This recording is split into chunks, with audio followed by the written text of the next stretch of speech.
Hello world, this is Michael G. Nastos reporting for WDEE-TV Headline News, coming to you from our studios in Ypsilanti, Michigan. It's headline news for this Friday, September 5th, 2014. Our top story of 5 today comes from the Milan News Leader and writers Austin Smith and Amy Bell. Police are looking for a 69-year-old man who failed to return home after going on a walk Thursday afternoon. Robert William Haddle Jr. is described as 6 feet tall and about 200 pounds. He has blue eyes, balding gray hair, and he was last seen wearing a gray t-shirt, blue jeans, black athletic shoes, and possibly wearing a baseball cap. It's not unusual for him to go on long walks, even hitchhiking, but it is unusual for him to miss work, said Milan Police Chief Gerald Sherlink, adding that Haddle missed work on September 4th. As of 9:15 a.m. September 5th today, there were no additional significant leads as to Haddle's whereabouts, he said. Police say Haddle has no medical problems and there is no evidence of criminal activity currently. He was last seen by family members walking near his residence on Lauf Drive in Milan. Police have been assisted by a Michigan State Police K-9 unit and a helicopter from Monroe County Sheriff's Department. Anyone who may have observed this subject or know his whereabouts is asked to contact the Milan Police Department, 734 area code 439-1551. More on this story can be found on our local news feeds link on our website online at WDEE-TV.com. Coming up, Myers is looking for about 4,800 new employees. At Morgan Taylor, buy 2 suits, get a 3rd suit free. Morgan Taylor is located at 133 West Michigan Avenue in Ypsilanti. Clothing and accessories for men, women, and children at Morgan Taylor. Open Monday through Saturday, 10 a.m. to 6 p.m. Call 734-221-0296. Ask about layaways and in-store financing. At Morgan Taylor, buy 2 suits, get a 3rd suit free. Back with more WDEE-TV headline news coming to you from our studios in Ypsilanti, Michigan for this day. And our story number 2 comes from the Heritage West with no byline given. Meijer is looking to hire 4,800 new workers in Michigan as it prepares for the holiday season. The hiring spree in the state is part of a plan to hire more than 10,000 Meijer team members in the Midwest. Meijer is always looking for good people, said Janet Emerson, Executive Vice President of Operations for Meijer. She said, our continued growth provides a great opportunity to find new team members who will help deliver on the Meijer promise of providing exceptional customer service. Meijer stores are open 24 hours and only close on Christmas Day. While staffing needs vary from store to store, positions are available at all Meijer stores. Interested candidates are asked to complete an online application at jobs.meijer.com during the online application process. Prospective team members can search for openings in their area and indicate their store preference. Candidates may also complete an online application at the employment kiosks located at the front of most Meijer's stores. Local store management will then follow up with qualified candidates. While most of these opportunities are part-time and seasonal, these jobs can provide a gateway to a full-time career at Meijer, said Michael Rotel, Senior Vice President of Human Resources. He also said, as we continue to grow, we are frequently looking to fill our ongoing part-time and full-time needs. These positions provide a great opportunity for people to begin a retail career within a growing company. Now, while traditional retail positions such as stockers and cashiers are needed, there are also opportunities in more specialized roles such as meat cutters and cake decorators. More on this story can be found, as usual, the local news feed link on our website at WDEE-TV.com. Coming up next, has the controversial oil rig in Scioto Township come up dry? Stay tuned and find out.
We're back with our third story, WDEE-TV headline news for this Friday, September the 5th. My name is Michael G. Nastos reporting, and our story comes from the Dexter leader and writer Jim Pruitt. Operations have ceased at the oil drilling site in Scioto Township after the well came up dry. The well, dug by West Bay Exploration of Traverse City, has been a bone of contention for many residents in the township and has led to the formation of a grassroots organization to thwart oil exploration in Scioto. The township issued a moratorium for 6 months on an oil and natural gas operations August 20th, but it appears the company continued with operations until September the 3rd. Laura Robinson, president of Citizens for an Oil-Free Backyard, took the news of well running dry and the company, stating that it has no immediate plans and would be unlikely in the foreseeable future that West Bay would be looking to drill any further wells in Scioto Township, unquote, with a grain of salt, according to a report from the Ann Arbor News. Robinson stated in a press release that the announcement comes with the company involved in a lawsuit with COFBY in Ingham County Court over the existence of the well and protests at the site by residents. Quote, although we believe this dry well is great cause for celebration, we urge township officials and residents to understand that West Bay's statement of likely having no future plans in the township does not bind West Bay, Robinson said in a press release. She continued, it is possible that they could return or another oil company could come into the township for additional exploration.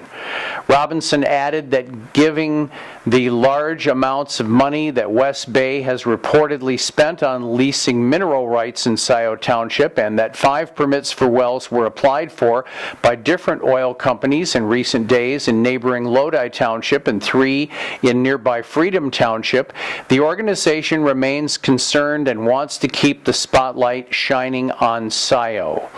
More on this story can be found on our local news feed, reliable and always there for you, on our website at WDEE-TV.com. Our fourth story involves police using 3D technology to help identify a woman killed back in 1985. Morgan Taylor, buy 2 suits, get a 3rd suit free. Morgan Taylor is located at 133 West Michigan Avenue in Ypsilanti. Clothing and accessories for men, women, and children at Morgan Taylor. Open Monday through Saturday, 10 a.m. to 6 p.m.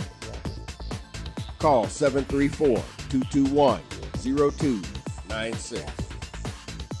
Ask about layaways and in-store financing.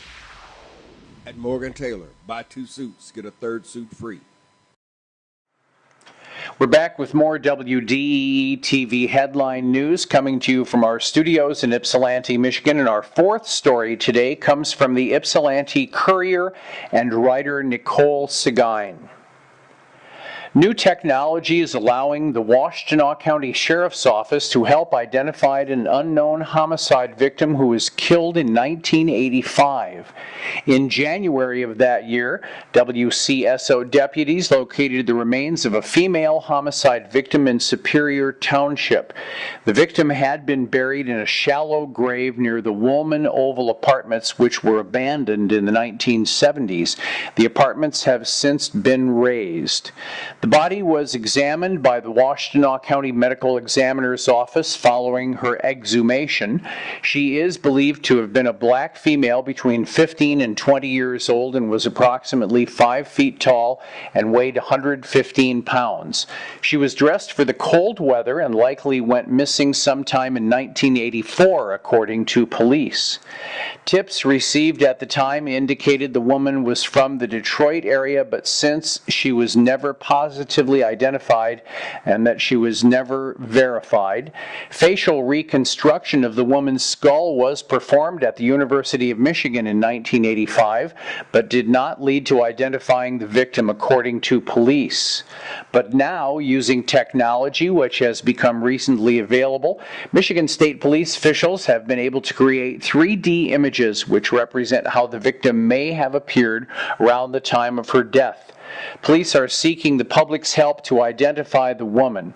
If you have any information as to who this woman might be, contact the Washtenaw County Sheriff's Office. The confidential tip line is at 734-973-7711 or Crime Stoppers at 800-SPEAK-UP. That's SPEAKUP.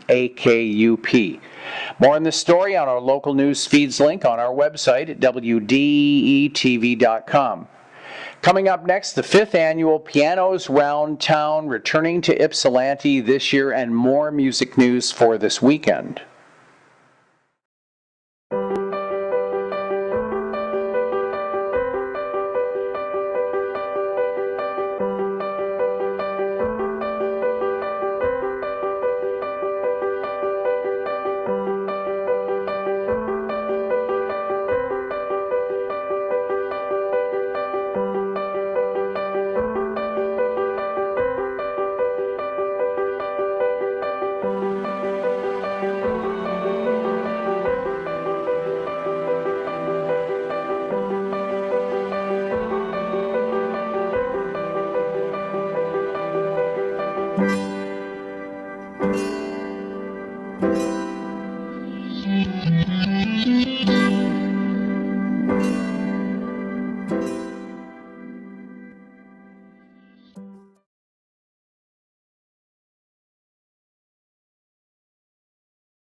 We bring you top 5 headline news here at WDEE-TV.com online, and our final story in the news segment comes again from the Ypsilanti Courier and writer Nicole Seguin.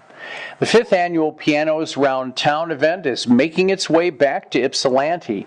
This year's free event, sponsored by the Steinway Piano Gallery of Detroit, the Ypsilanti Area Convention and Visitors Bureau, the Depot Town Association, and the Nelson Amos Studio, will take place September 19th through October 7th in Depot Town in the downtown area on Michigan Avenue, and at the Worst Bar, that's the WRST Bar, located at 705 West Cross Street.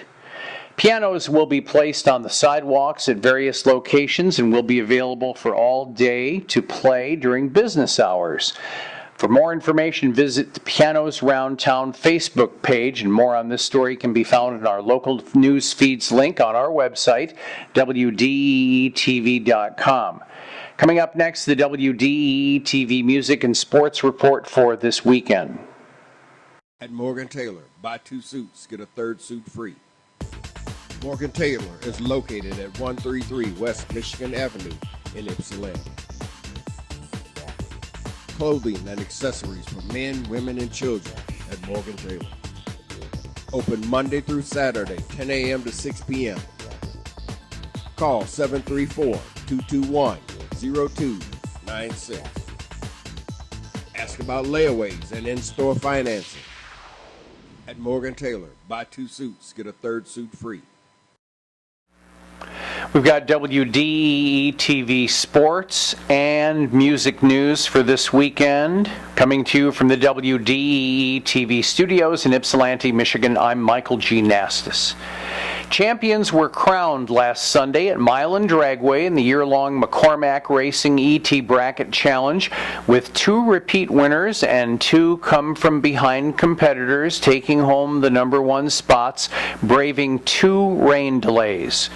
Joe Novak Sr. from Monroe and Marlon Howes from Livonia became repeat champions of the many that they have earned over the years in Super Pro Motorcycles and Sportsman Eliminator, respectively.